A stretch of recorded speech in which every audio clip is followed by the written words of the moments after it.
Yop les pilotes, bienvenue dans le paddock pour ce nouvel épisode de Test Drive, les essais routiers. Avec aujourd'hui une voiture de sport rouge, vous commencez à l'apercevoir à côté de moi. Ce n'est pas une Ferrari, même si beaucoup de gens la confondent, c'est une Honda NSX et c'est Guy qui va nous la présenter.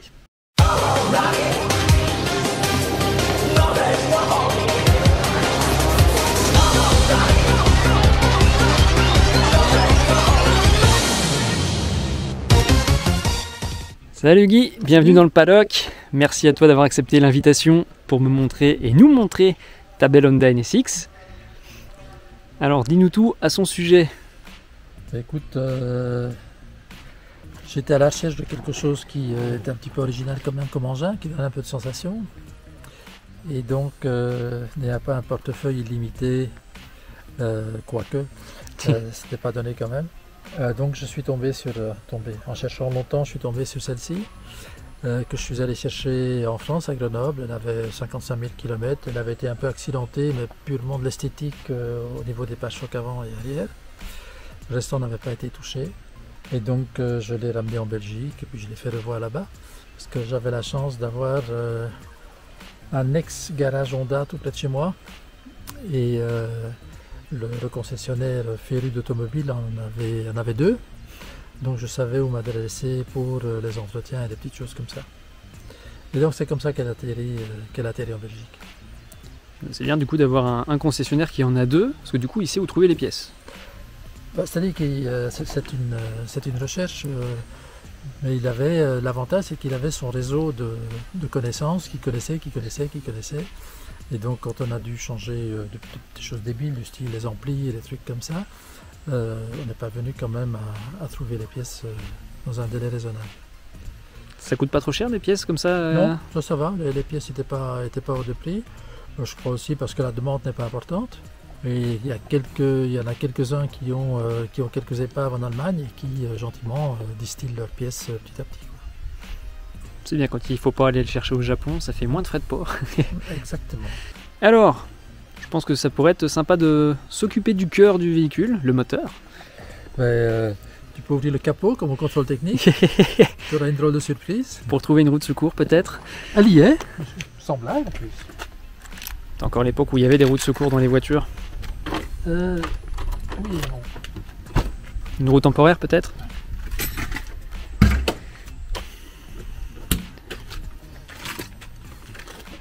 Donc quand je suis passé au contrôle technique avec, la première chose qu'ils ont fait, je les ai laissés faire. Donc ils ont fait... C'est le genre de choses qu'il faut filmer ça. Ils ont fait ça. Et puis ils se sont regardés. On s'en rend bien compte que c'était pas vraiment le moteur. C'est bourré d'électronique ce truc là. L'accessibilité de la batterie qui est tout à fait là-bas en fond dans un béquet, c'est déjà pas évident. Ouais, effectivement, on voit un petit morceau de bleu. Ouais. Et donc quand tu disais le pneu, tu vois il est là. Mais il faut le gonfler avant l'utilisation. Mais le matos y est. C'est le principal. C'est le principal parce qu'en fait,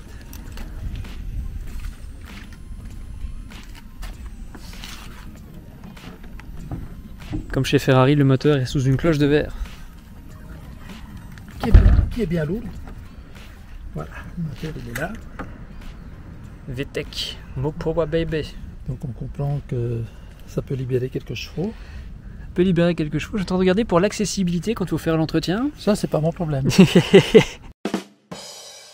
Mais tu vois, c'est bien conçu, donc c'est tout à fait. Je pense que globalement pour l'entretien, il y a des choses qui peuvent se faire comme ça. Pour certaines choses, à mon avis, il la lève, il passe par en dessous, oui. Ouais. Et quand je te disais que tout était prévu. À l'arrière, on a la plaque de cuisson pour le beurre. J'ai tout plein de choses qui sont dedans. Mais quand tu prends là en dessous, voilà. Tu as même de quoi gonfler tes pneus. Tu as toutes les pièces possibles et imaginables, toutes les clés, Le système est prévu pour être complet. Oui, et le coffre est pas si petit que ça d'ailleurs. Je m'attendais avec un moteur central à avoir un coffre plus petit. Tu connais le litrage du coffre ? Non, mais franchement, avec celle-là, c'est un plaisir de partir en week-end. Ah oui, je pense, oui. En plus, vu que c'est que 2 places, il n'y a pas besoin de mettre les valises des marmots puisqu'ils sont pas là. Exactement. Ou alors il y a un marmot, mais il n'y a pas madame. Il faut choisir. Ouais, au choix. Au choix. Le contraste entre la motorisation et l'aspect de la voiture et l'intérieur, c'est que l'intérieur est l'intérieur de Berlin. Il y a vraiment... Je t'avoue que je n'ai jamais vraiment regardé l'intérieur de la NSX. Alors évidemment, j'ai déjà fait quelques tours dans Gran Turismo avec des Honda NSX, mais on n'a pas vraiment le temps de regarder l'intérieur. Hein. Ça ressemble fort à tout ce qu'Honda a fait du temps des légendes et autres. Oui, c'est vrai qu'il y a un petit côté Honda légende. Les sièges ont l'air très confortables. Ouais, ils le sont, électriques. Bien maintenus aussi, avec des renforts latéraux pour bien maintenir les occupants. Petite autoradio cassette Bose. D'ailleurs, je m'attendais à trouver la marque Gator, qui est souvent utilisée par Honda, tant en voiture qu'en moto, comme autoradio, à l'époque en tout cas. Non, ceux-là c'était les... Ils ont apparemment choisi Bose. Mais je veux dire qu'aujourd'hui, tu mettrais un ampli quelque part et puis circuler, ça serait un peu plus stable. Mais ici, chaque fois un ampli par baffle, ça alourdit la voiture sans aucun avantage. Ça alourdit la voiture, mais c'est peut-être le seul moyen qu'ils aient trouvé pour que la radio fasse au moins autant de bruit que le VTEC. Le VTEC fait pas tellement de bruit. Sur roule calme, non, mais quand on prend des tours, ça chante un peu quand même. Ouais, ça fait un peu comme moto, quoi. Après, je pense que quand on prend des tours, on coupe la radio. Ouais. En général. N'arrêtez pas d'écouter du Mozart quand on prend des tours, non. Ah, quoique, ça peut être marrant. Ouais. le contraste entre la musique classique et le VTEC qui hurle derrière peut être très très drôle. Non, mais c'est ça qui est impressionnant dans celle-ci, c'est que les tours auxquelles tu arrives sont... avant qu'elles ne rouspètent, il faut déjà monter très haut. Quoi. Non, on voit effectivement le contour gradué jusqu'à 9000, la zone rouge qui commence à 8. Il y a une instrumentation complète. Tout à fait. Le voltage de la batterie, la réserve d'essence évidemment, contour et tachymètre. La pression d'huile et la température du liquide de refroidissement. Plus sans doute des témoins qui s'allument en cas de problème et qui se sont jamais allumés. Parce qu'il n'y a pas de problème, c'est japonais. Ouais, sauf leur TCS. Que j'ai carrément supprimé parce qu'il se faisait chier parce qu'il s'allumait régulièrement. Et on peut les voir sur tous les sites, sur toutes les discussions, sur tous les forums. Il y a 25 000 solutions, mais tout le monde dit c'est de la merde, il faut le supprimer. Y compris un des plus gros garages NSX en Europe, qui était en Autriche. Et quand je les ai contactés, ils m'ont dit aucune utilité, virez ça. Et c'est ce qu'on a fait. Et là, ce qu'on remarque tout de suite en s'installant porte fermée, c'est que les sièges sont enveloppants.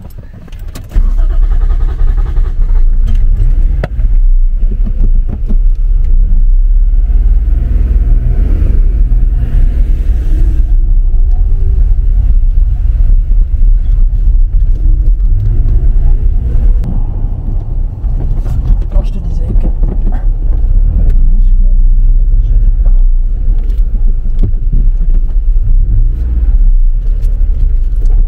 Effectivement, la maniabilité ne semble pas être son point fort. Pas vraiment, non. On n'a pas fait conduire par quelqu'un qui fait 40 kg tout habillé. C'est pour ça que je te disais qu'en montagne ou sur des routes sinueuses, il faut vraiment avoir une certaine vitesse pour conduire.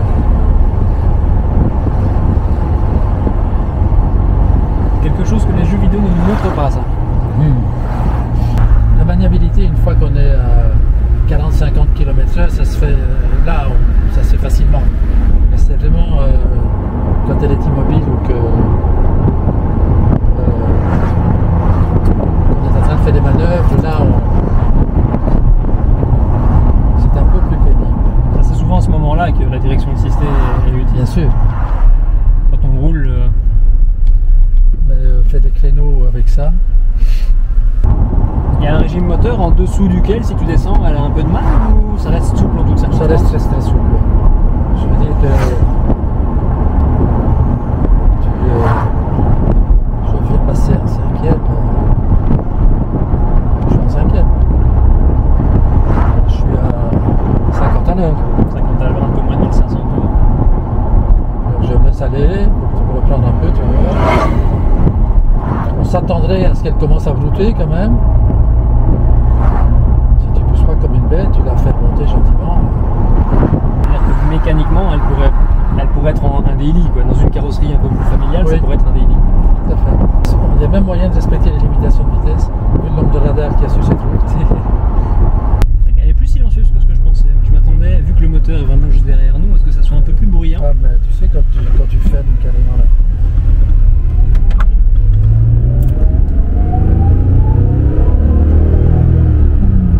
On peut pas dire que le bruit soit tellement important, quoi. Bah non, c'est ça. On entend le chant du moteur, mais on arrive encore à parler. Oui, sans hausser la voix, sans faire sur Gran Turismo 7. Et puis je me suis rendu compte quand j'ai lancé mon test que j'avais un échappement libre. Du coup, on s'entend plus. C'est pas vraiment la même chose. Par contre, il y a un élément, c'est qu'elle chauffe. L'habitacle est très très vite chaud.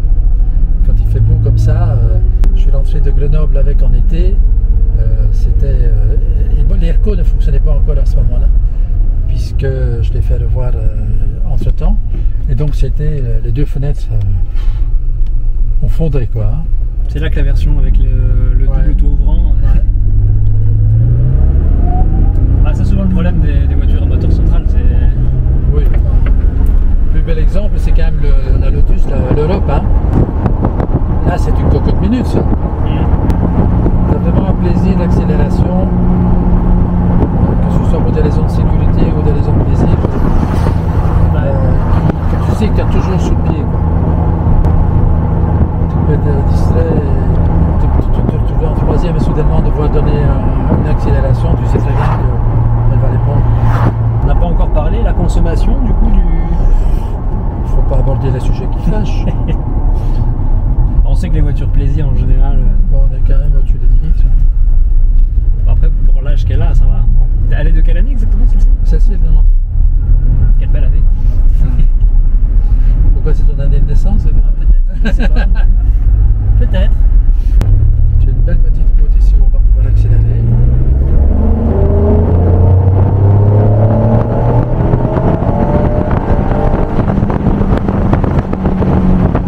Donc j'ai pas changé de vitesse. Ah ouais. C'est les joies du VTEC.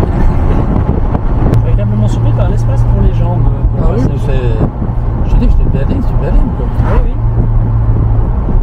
J'ai l'habitude d'avoir la boîte de vitesse sur ma voiture qui est ici, donc le passager il a la boîte dans les jambes. Donc on sait étendre les jambes en passager dans la MX5, mais on ne sait pas les rapprocher du fait qu'il y a la boîte. C'est l'avantage d'avoir le moteur et les roues motrices au même endroit, c'est que tout est coupé. Ouais. Mais ici on a quand même la taille qui joue. Hein. C'est vrai que le gabarit n'est pas le même. Ah, tu fais ça, je touche à peine, pourtant je suis parti quoi.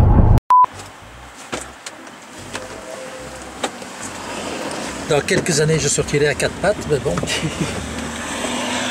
J'avais vu une vidéo à un moment donné d'un type, ouais c'est ça, un type qui sort d'une voiture de sport et qui sort à quatre pattes. À quatre pattes, ouais, tu t'es dit t'as peut-être pas acheté la voiture faite pour toi.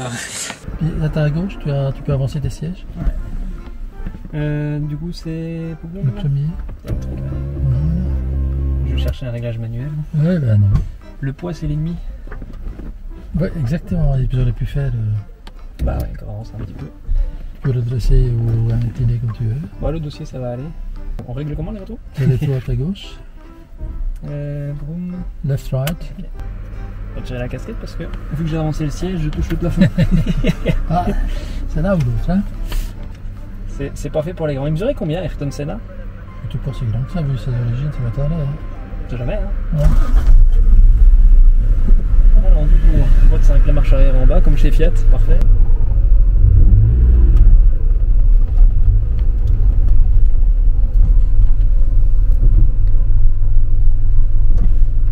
Il faut quand même pas mal relever le pied de l'embrayage avant que... Oui.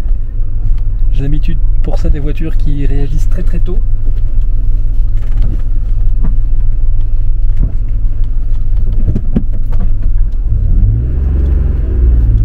Effectivement, en manœuvre, on sent que la direction non assistée n'est pas assistée. Tiens donc.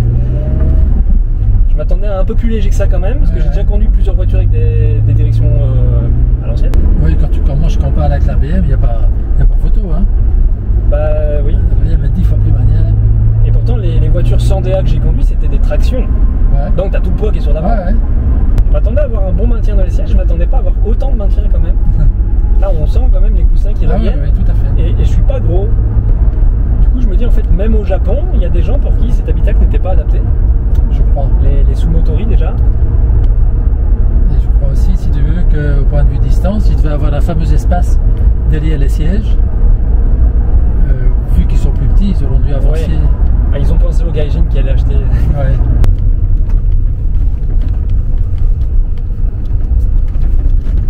Tu vois, c'est là où tu sens que tu as besoin de tes bras. Oui, je le confirme. J'aurais pu faire comme chez Ferrari plus récemment, mettre les clignotants ici à la place des klaxons. Ouais. C'est sympa quand même cette vue dans le rétroviseur sur l'aileron. Ça permet d'avoir un point de repère sur ce qui suit. Et aussi quand tu fais tes manœuvres. Aussi. Ils l'ont mis que pour ça en fait, c'est pour ça qu'il n'y a pas le troisième stop. Bon, il y a sûrement une raison aérodynamique aussi quand même. L'aileron, oui, de toute façon l'aileron il est vraiment dans toute cette manœuvre de... Toute la forme, si tu veux, se termine par cet aileron, quoi. Tu vois, tu as vraiment... Après, il y a beaucoup de voitures où il y a un aileron que pour faire joli. Hein. Ouais. Tu descends pas comme on est venu. J'étais pas loin, mais j'ai pas calé. Ah, ça... Il y a des limites quand même, hein.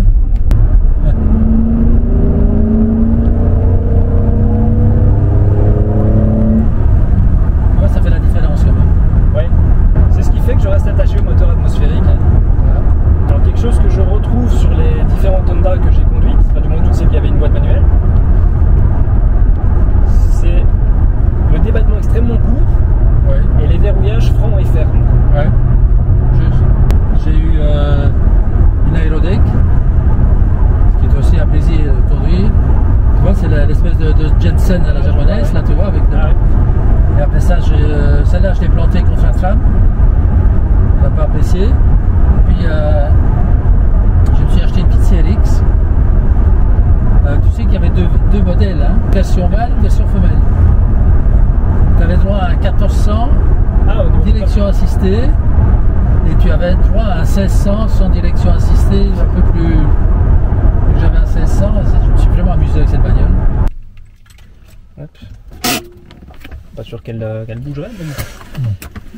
Il y a une question que je me pose encore. Quand tu fais des appels de phare, les pop-up se lèvent, ils clignotent et ils redescendent? Ils ont le temps de clignoter du coup ou... Bon. Ils clignotent dans le pare-choc. T'as intérêt à prévoir quoi. En plus ça ici les phares sont encore jaunes. Ah oui c'est vrai, elle vient de France. Elle vient de France. Et donc je vais te poser la question de contrôle technique, est-ce que je dois changer mes ampoules? Non, c'est tout à fait admis en Belgique.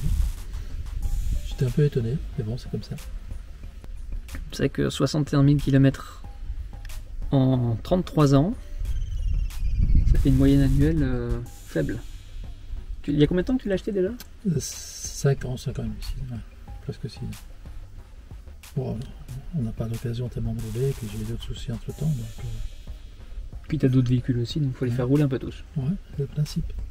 Alors, après l'essai routier, les habituels points forts et points faibles du véhicule selon son propriétaire. La parole est à Guy. Écoute, ils ont essayé de faire un mix d'une berline hyper confortable et dans la gamme des Honda qu'ils avaient fait à ce moment-là, donc que ce soit les légendes ou autres, en ajoutant un moteur qui est hyper performant. Donc il y a de temps en temps des petites contradictions. L'aménagement intérieur est hyper luxueux pour une sportive. On ne s'attend pas à trouver tout ça. Mais bon, le point fort, c'est évidemment la motorisation qui est dedans. Ça, c'est absolument une évidence.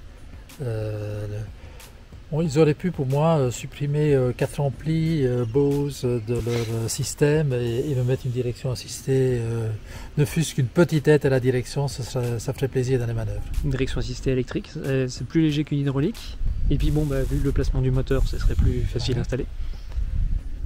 C'est vrai qu'à basse vitesse, la direction assistée... c'est vrai que tu as besoin de tes bras quand même. Hein. Oui. Tu en as fait l'expérience.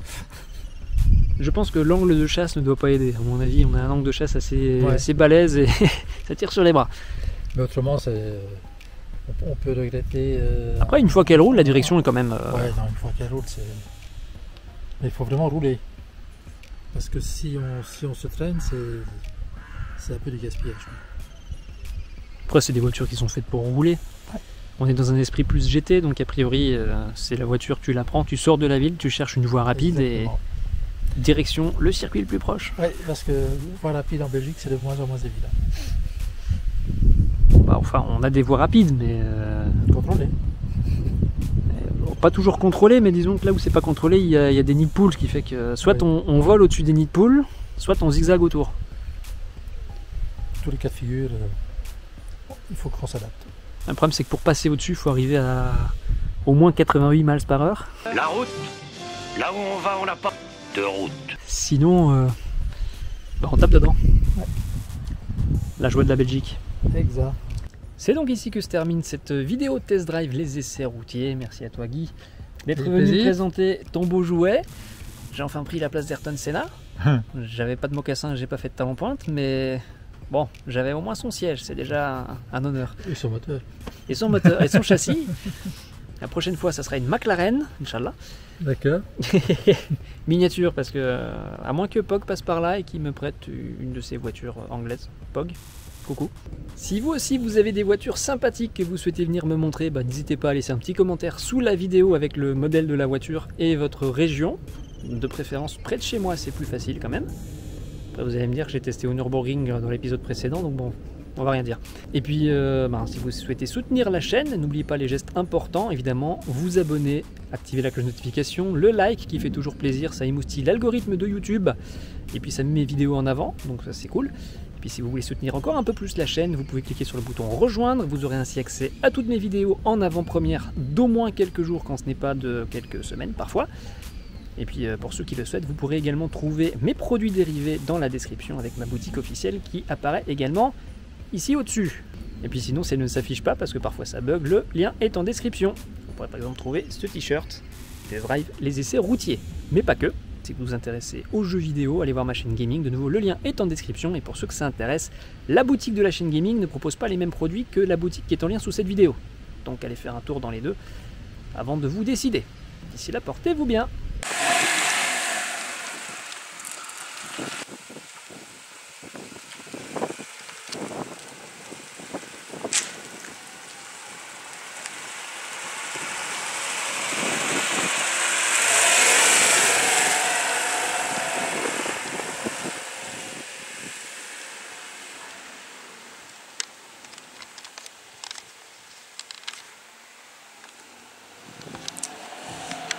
Qu'est-ce que j'aime les japonaises?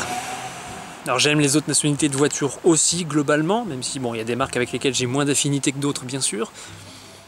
Mais je sais pas, il y a des caisses qui ont un petit quelque chose en plus.